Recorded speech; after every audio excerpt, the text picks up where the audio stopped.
Man, Blaine really needed that bye week, didn't he? Too bad. I don't think he would have fared much anyway this week anyway. Yeah, I said anyway twice. Roll the show.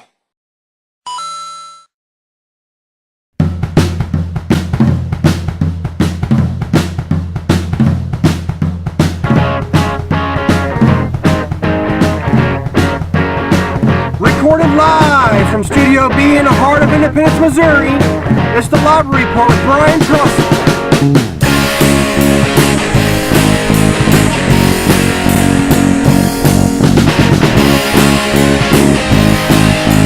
Now here's your host, the man, the myth, the legend, Brian Trussell.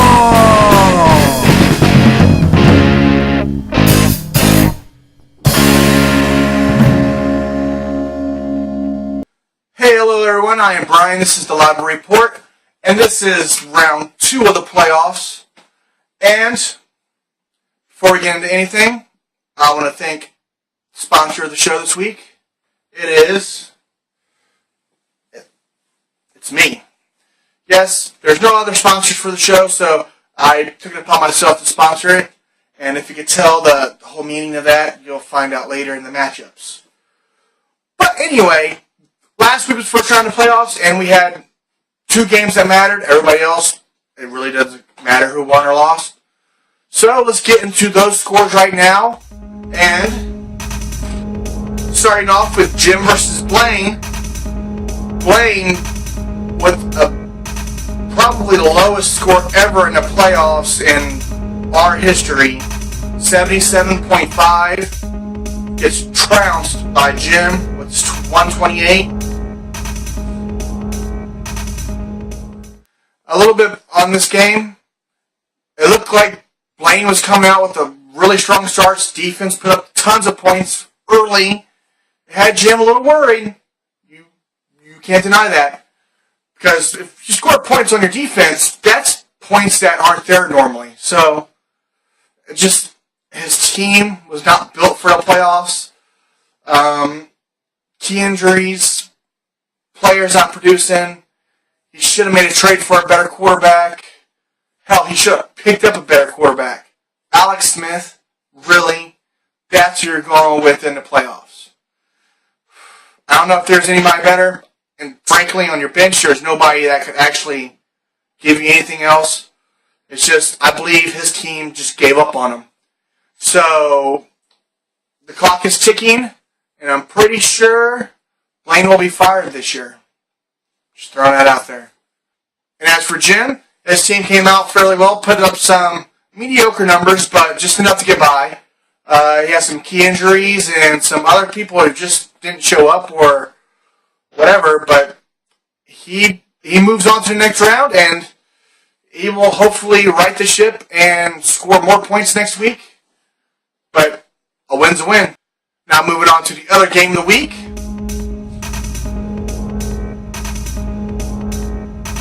We had Adam versus Johnny. Adam blowing up Johnny with a 224.5 to 140.5. This game was completely unreal. It was just every person on Adam's team hit. People who get mediocre numbers blew up. It doesn't help that your star running back that somebody else told you to keep scores 4 touchdowns. It's a good thing you didn't have Peyton Hillis now, isn't it? And as for Johnny, he put up decent numbers. He put up a good number to beat anybody on the other teams, but he just ran against the juggernaut this week, and I'm just going to say, I'm going to put this out there right now, it's the sponsorship that did it. He sponsored the show last week, and you see what happens. His team blew up, probably the first team to score over 200 in a week. I got to look at the archives to see if that is the high score of the year and of our history. I'm pretty sure it is. Don't quote me on that. And Adam takes his juggernaut team into the next round. As for the other scores of this week on the bottom feeder bracket, it doesn't matter. If you really want to look for it, just look underneath and find your team. It's all there. And I'm not going to waste my time with other viewers of the show with it. So, you know who you are. You know if you won. Half of you probably aren't still playing. So, with that, let's go straight into the awards. Well, the awards are a little bit different this week because I'm not doing the Never Say Never award, the Woulda Coulda Shoulda award, and frankly, it's just 2 awards this year, or this week, and it's just the high and low, I guess. The It's Not Good Team of the Week goes to Blaine with a 77.5. Horrible. I got to go back and see if that was the lowest all year. I think there was somebody who had 60-something, but for playoffs, come on, man! Come on, man!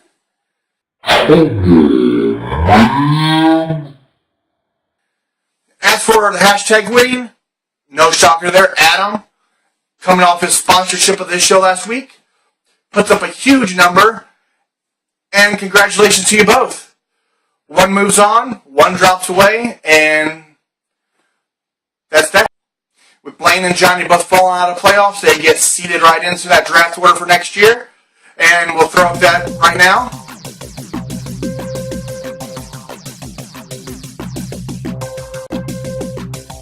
It looks as though that Johnny will have the 5th pick.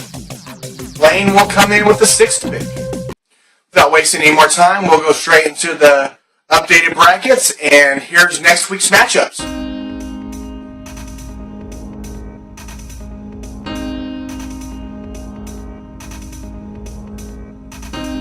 From the looks of it, we're going to have 2 pretty good games, 2 pretty good matchups, both divisional rivals, and they're still keeping it in a division. So we'll start with Jim versus Eric.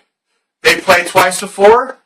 Their record head-to-head kind of elude me right now, but this is the playoffs. All the regular season stuff just thrown out the window, and it looks as though they're projected pretty close right now. It just all comes down to who wants it more. Is the rookie coming in going to take care of the defending champion? The 2 versus the 6. And you know what? I'm going to put it out there right now that moving along to the other big matchup this week, we have Adam versus Brian. My team, coming off its bye, going after the team that just come off a huge week. Can Adam hold that momentum? Can he put up another huge number this week? I'm getting key guys back on my team, and we all know how my allegiance aligns. And as you can see from the board, I'm predicting that. So, with that, who do you think's going to win? Put your comments down below. Tell me what you think. To our 5 people who watch this show still. And I want to thank myself again for the sponsor. It's a pretty good picture, isn't it? And with that, I want to say thank you. Good luck. See you next week. Get the camera out of the way, Brian. Told you Blaine needed that extra week to get into the playoffs. Without that bye, he just went bye-bye. Yeah, that was cheesy. But come on, man! Come on, man!